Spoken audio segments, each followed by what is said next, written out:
नमस्ते, थर्ड आई में आपका स्वागत है।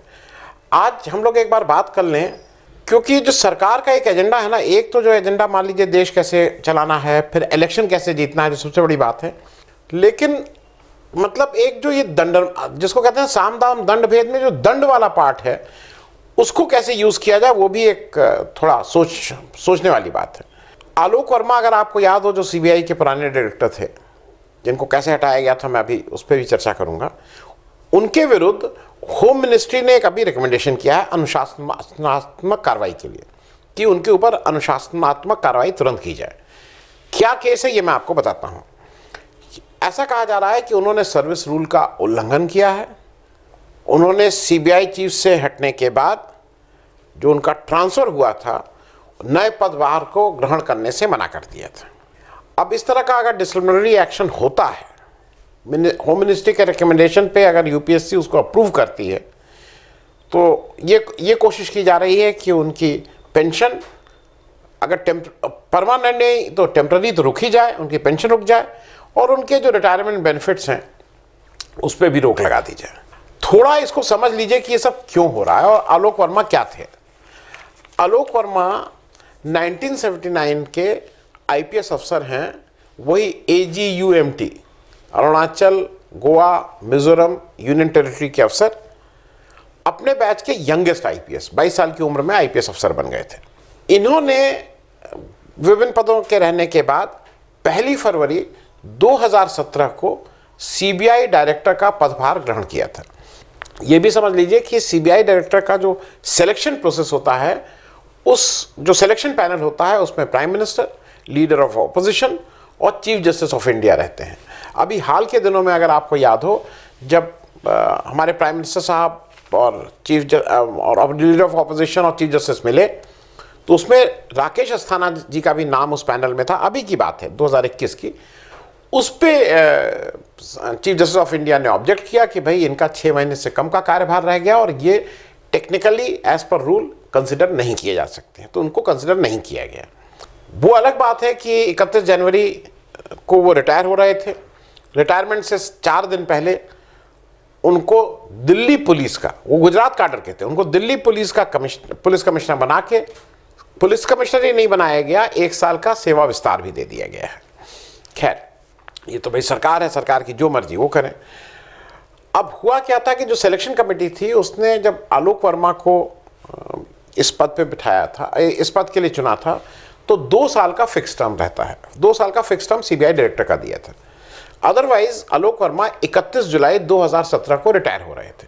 तो आलोक वर्मा ने सीबीआई डायरेक्टरशिप 1 फरवरी 2017 को पदभार ग्रहण किया और 31 जनवरी 2019 तक वो उस पे 2 साल के टर्म पे बने रहते। अब क्या हुआ कि इधर राकेश अस्थाना जी थे, आपको अगर याद हो, उससे पहले रंजीत सिन्हा साहब थे, जो रिलायंस के बहुत नज़दीकी थे, और उस पर फिर सुप्रीम कोर्ट ने कहा था कि भाई ये कोई काम नहीं, हटा हम नहीं रहे हैं इनको इसलिए कि सीबीआई का डायरेक्टर का हटाना ठीक नहीं लगेगा, मैसेज गलत जाएगा लोगों में। उसके बाद कुछ दिनों के लिए ये लोग टेम्प्रेरी चार्ज होने लगा था, कोई फिक्स परमानेंट डायरेक्टर नहीं था। फिर ये आ गए। इधर राकेश अस्थाना जी भी जो गुजरात काडर के थे। राकेश अस्थाना जी की सबसे बड़ी बात यह है कि ये गुजरात 2002 का जो रॉयट हुआ था, जो गोधरा वाला, उसके बाद के उसकी जो एसआईटी बनी थी, ये उसके मेंबर भी थे। और ये भी एक उस एसआईटी के मेंबर थे जिसने ये कहा कि इस तरह का कोई बात ही नहीं हुई, और सब लोग जो उस समय के जो मुख्यमंत्री, मंत्री, ये सब लोग बिल्कुल पाक साफ, कहीं कोई दिक्कत नहीं। तो ये उसके पार्ट थे। अक्टूबर 2017 में ये आया कि राकेश अस्थाना साहब को स्पेशल डायरेक्टर पे प्रमोट कर दिया जाए। इनका नाम पे ऑब्जेक्शन किया आलोक वर्मा ने एज सीबीआई डायरेक्टर। उनका कहना यह था कि स्टर्लिंग बायोटेक में इनका नाम आया है, वो जो एक डायरी वहाँ पाई गई थी, उसमें कौन कौन किसको उसको क्या पैसा मिला, और वो जांच चल रही है और सीबीआई उसकी जांच कर रही है। तो उन्होंने सीवीसी को भी लिख के दिया कि भाई ये जाँच, ये इनका प्रमोशन अभी नहीं होना चाहिए। लेकिन सीवीसी तो सीवीसी है, उसने कहा कि कुछ नहीं हो सर। होम मिनिस्ट्री ने भी नहीं माना कि नहीं इनका प्रमोशन हो। हालांकि आलोक वर्मा उस समय भी सुप्रीम कोर्ट गए थे, लेकिन सुप्रीम कोर्ट में, जैसा आपको याद ही है कौन कौन उसमें सुप्रीम कोर्ट में था, मैं फिर रिपीट नहीं कर रहा हूँ। सुप्रीम कोर्ट ने कहा कि नहीं इंटरनल मैटर है, हम इसमें कोई इंटरफेरेंस नहीं करेंगे। तो नवंबर 2017 में राकेश अस्थाना साहब को भी स्पेशल डायरेक्टर बना दिया गया।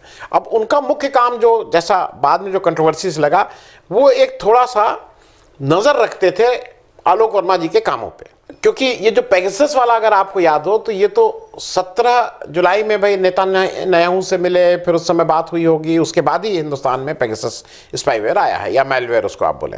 अब मैं इसके आगे चलता हूं। 15 अक्टूबर 2000, अच्छा इस बीच ये सब चलता रहा, खींचतान चलती रही। 15 अक्टूबर 2018 को सीबीआई ने एक एफआईआर दर्ज की राकेश अस्थाना और अन्य के खिलाफ हैदराबाद के बिजनेसमैन सतीश साना के आरोप पर कि इन्होंने मोइन कुरैशी और ये सब लोग जो लोग हैं, वो कोई 2000 करोड़ का केस था। इसको सीबीआई 3 साल से इन्वेस्टिगेट कर रही थी और उसमें यह था कि अस्थाना जी के ऊपर आरोप ये लगा था कि कुछ ले देकर इसको रफा दफा करना चाहते हैं।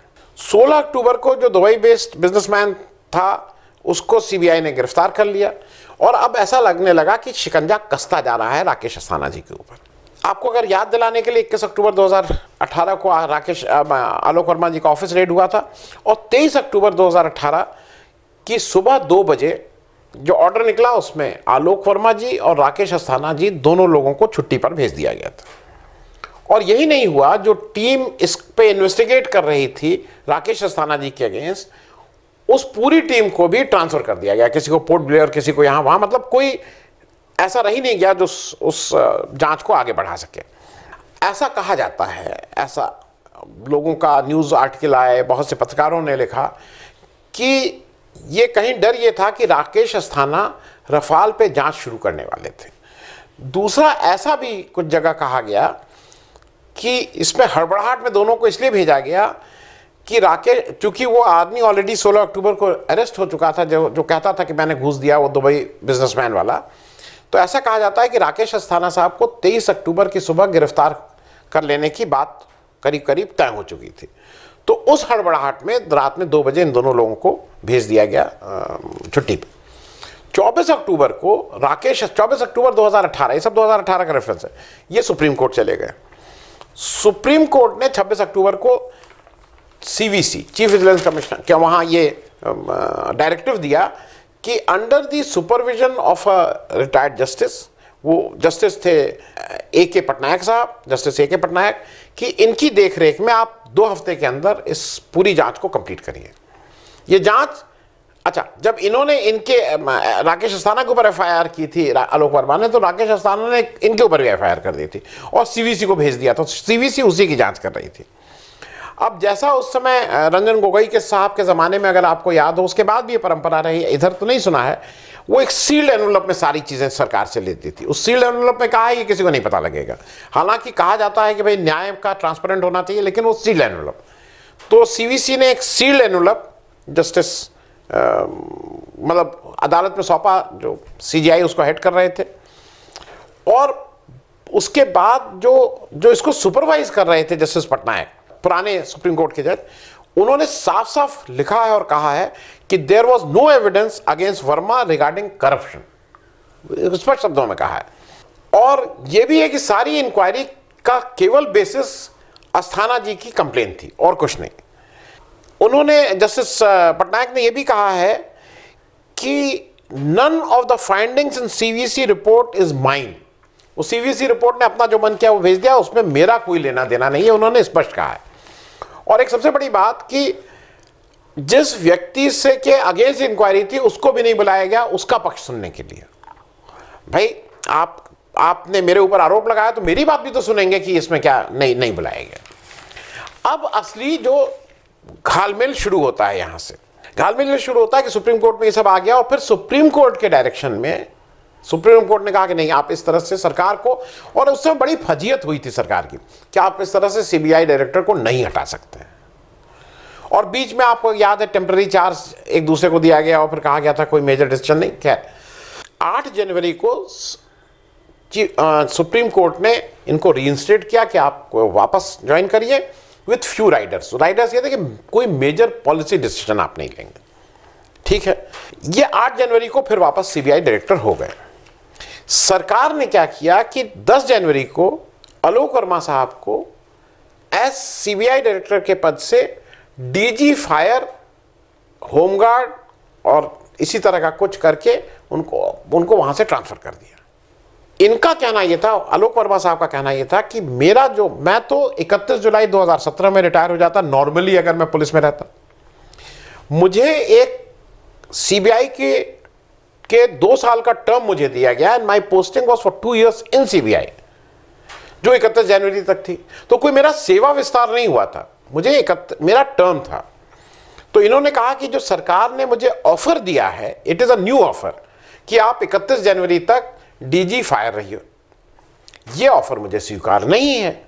मैं ऑलरेडी 31 जुलाई 2017 को रिटायर हो चुका हूं, ये टर्म मेरा सीबीआई डायरेक्टर का है, तो इसलिए मैं वो नहीं होगा, और ये वहां से घर चले गए। अब सरकार, जिसको कहते हैं ना कि बाल की खाल निकालने वाली बात, सरकार कह रही है नहीं। जब इनसे कहा गया कि आप डीजी फायर के पद पे जाइए तो इनको जाना चाहिए था, ये नहीं गए, तो इन्होंने सरकार के ऑर्डर्स का उल्लंघन किया है।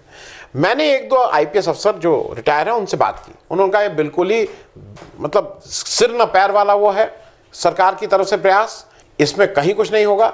लेकिन मेरा अपना ये मानना है कि इसमें से 2-3 कोशिश की जा रही है। देखिए, एक तो सिग्नल सबको भेजा जा रहा है कि ठीक से रहो, नहीं तो इस तरह से तंग करेंगे। दूसरा, आपको मैं ये याद दिला दूं कि ये सारी छटपटाहट क्यों बढ़ी है। ये छटपटाहट बढ़ी है पेगासस की वजह से, क्योंकि अक्टूबर 2018 तक तो एक भाई साहब को बिठा दिया गया था सीबीआई में कि आलोक वर्मा साहब क्या कर रहे हैं ये बताने के लिए। उसके बाद इनके उसमें आलोक वर्मा के फोन में और 8 और इनके परिवार के लोगों में पेगासस स्पाईवेयर कह लीजिए या मेलवेयर कह लीजिए, वो डाला गया था, जैसा पेपर कह रहे हैं। तो 8 लोगों की और निगरानी शुरू हो गई थी। तो ये स्पष्ट हो गया था सरकार को कि अगर 8 जनवरी से 31, क्योंकि नॉर्मली आप 8 जनवरी से 31 जनवरी आदमी 20-22 दिन बाद रिटायर हो रहा है, आपकी भी फजीयत नहीं होती, सरकार की भी नहीं, पद की भी गर्मा रह जाती, आप उसको कंटिन्यू कर देते। लेकिन जैसे होता है ना कहीं डर था कि ये सब गड़बड़ हो रही है, भले ही पॉलिसी डिसीजन कुछ ऐसा ना कर जाए कि जो हम लोग फंस जाएं। इलेक्शन सिर पे था, क्योंकि अगर मान लीजिए रफाल हो जाता जो अभी हो रहा है, और जिसको लोग कह रहे हैं कि आप फ्रांस की सरकार के ऊपर ज्यादा विश्वास कर रहे हैं, आजकल नया चल रहा है। अरे भाई, जिसने घूस दिया है वो अपने यहाँ जांच करवा रहा है, हमने घूस लिया, हमारे यहाँ कोई जांच की बात ही नहीं हो रही है। खैर, तो पहली चीज तो यह है कि आलोक वर्मा साहब के ऊपर पेगासस का था, और अब पेगासस चूंकि थोड़ा जोर पकड़ रहा है तो सरकार थोड़ा मुश्किल में है। दूसरा, एक और चीज है, आपको कुछ चीजें समझनी भी होंगी। आपको याद है, अभी 1-2 महीना पहले एक सरकार की तरफ से एक कानून आया है कि जो x officers of government of India हैं, वो जो सिक्योरिटी के इस कारणों से सिक्योरिटी के, क्योंकि देश की सुरक्षा के साथ खतरा होगा, कोई भी बात बतानी, वो ऑफिशियल सीक्रेट एक्ट और क्या क्या लागू होगा इवन आफ्टर रिटायरमेंट। याद है, उसका कारण ये सब है। क्योंकि अगर आज किसी ने रफाल जानने वाले किसी अधिकारी ने मुंह खोल दिया तो क्या होगा। तो इन सब लोगों का एक तो मुंह बंद करने की वो है।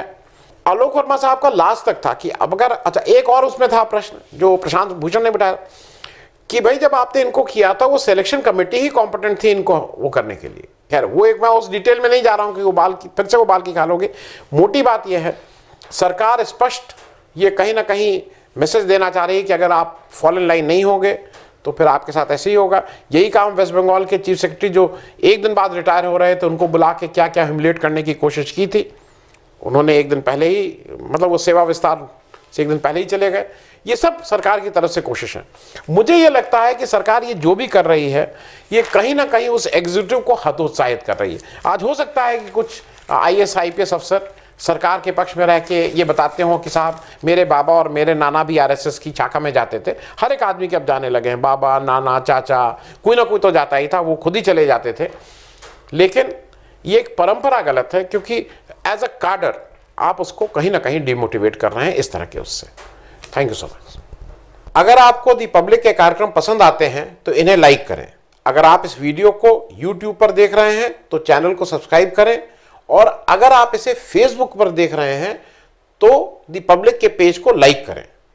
अगर आप चाहते हैं कि हम निष्पक्ष पत्रकारिता को जारी रखते हुए आपसे जुड़े मुद्दों पर सवाल उठाते रहें तो हमें सहयोग करें। आपका छोटा से छोटा सहयोग भी इस मुहिम को जारी रखने में हमें ताकत देगा। डोनेट करने के लिए डिटेल्स जो हैं वो डिस्क्रिप्शन बॉक्स में दी गई हैं। धन्यवाद।